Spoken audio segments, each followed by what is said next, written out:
రాము Kolanupaka Telugu vlogs ఈ వీక్షకులందరికీ నమస్కారం. చాలా రోజులైంది యూట్యూబ్లో మిమ్మల్ని అందరినీ పలకరించక. అడపాదడపలా కొంతమంది తెలిసిన వారు స్టేటస్లో చూస్తున్నారు, కానీ యూట్యూబ్లో చేయక అనేక కారణాల వల్ల మధ్యలో ఆపేశాం. ఇప్పుడు తిరిగి పరంపర మొదలు పెడతాం. నేను తిరుగుతున్న ప్రదేశాల్లో ఏవైతే నేను వీడియోలుగా తయారు చేస్తున్నానో దానికి కొన్ని ఆటంకాలు, ఇబ్బందులు ఎదురవుతున్నాయి. ముఖ్యంగా వాతావరణ పరిస్థితులు. మేము ఇండియాలో పెరిగిన వాతావరణానికి ఇక్కడ అమెరికాలో ఒక్కొక్క చోట ఒక్కొక్క ప్రదేశంలో ఒక్కొక్క వాతావరణం ఉంది. చికాగోలో వెళ్ళినప్పుడు విపరీతమైన చలి తట్టుకోలేకపోయాం. కొద్ది రోజులు మెరుగైంది. ఆ తర్వాత కాలిఫోర్నియా వెళ్ళాం, చాలా ఆహ్లాదకరంగా ఉంది. అక్కడ ఒక 21 రోజులు గడిపాం. ఆ తర్వాత అట్లాంటా వచ్చాం, ప్రస్తుతం అట్లాంటాలో ఉన్నాం. ఇక్కడ కూడా అనేక ప్రదేశాలు తిరిగాను. అయితే ఒక సమస్య ఏంటంటే, ఒక సినిమా లాగా యూట్యూబ్ వీడియో షూటింగ్ చేసే పరిస్థితి నేను మిగతా వాళ్ళతో కలిసి ప్రయాణం చేస్తున్నప్పుడుగా లేదు. అంటే వీడియో కోసమే షూట్ చేయడం, అన్నీ సరి చేసుకోవడం ఇట్లాంటిది లేదు. నా ప్రయాణంలో భాగంగా నా కెమెరాతోటి ఎంత వీలైతుందో అంత తీస్తున్నాను.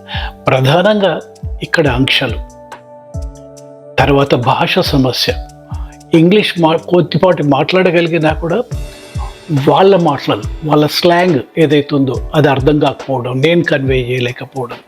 తర్వాత వెళ్తున్న క్రమంలో మేము మిగతా వాళ్ళందరితో కలిసి వెళ్తున్నాం కాబట్టి స్పీడ్గా వెళ్ళడం వల్ల చాలా క్లియర్గా చేయలేకపోవడం చేశాను.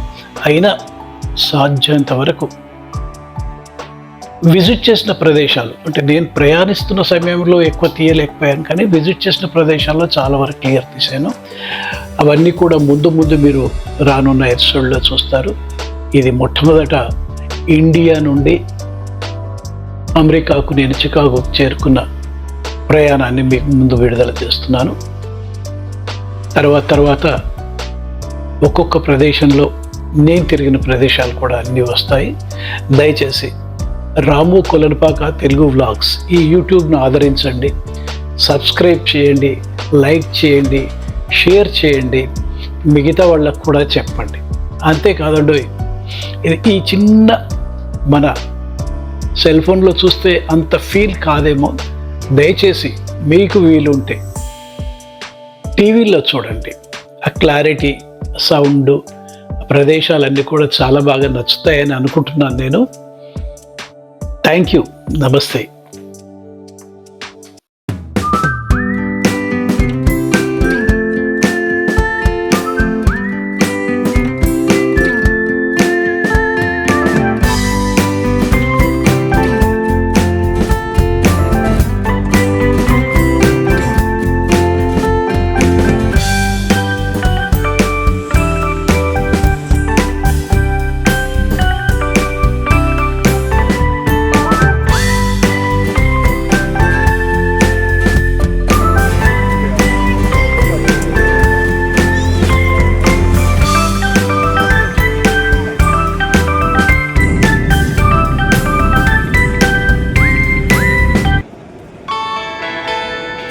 మన ఢిల్లీలో క్రిస్మస్ సందర్భం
టైం కూడా అమెరికా నుండి వచ్చేప్పుడు అప్పుడు టెస్లా కార్లోనే, ఇప్పుడు కూడా నాగా క్లోజ్ ఫ్రెండ్ అంజన్, ఆయన దాంట్లో వచ్చాము.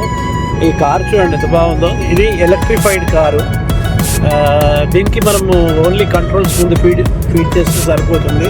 ఎక్సలేటర్ ఇవ్వాల్సిన పని ఏం లేదు. ఆ తర్వాత డెస్టినేషన్ ఒకటి ఫీడ్ అవుతుంది, దాన్ని బట్టి అదే వెళ్తుంది మొత్తం. So need not keep your hands on the steering మీద చేయి పెట్టాల్సిన అవసరం లేదట. ఇంకా ఎట్లా ఉంటుందండి ఈ కారు గురించి? మనం డెస్టినేషన్ ఇస్తే అదే వెళ్ళిపోతుంది. మన డెస్టినేషన్ అడ్రస్ ఇస్తే మొత్తం అదే చూసుకుంటుంది. ఏదైనా స్పీడ్ చేంజ్ చేయాలి అనుకుంటే మనం ఇక్కడ చేంజ్ చేసుకుంటాం. అక్కడ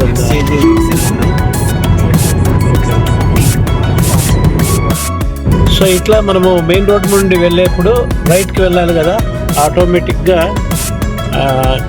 అంజనే దాన్ని చేంజ్ చేయడాలు కానీ ఏం చేయట్లేదు.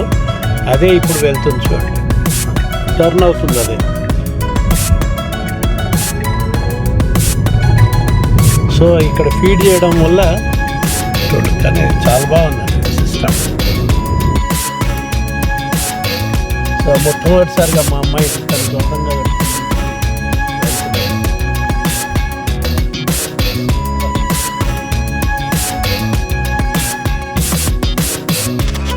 ఇప్పుడే మా మిస్సెస్ వాళ్ళు వచ్చేసి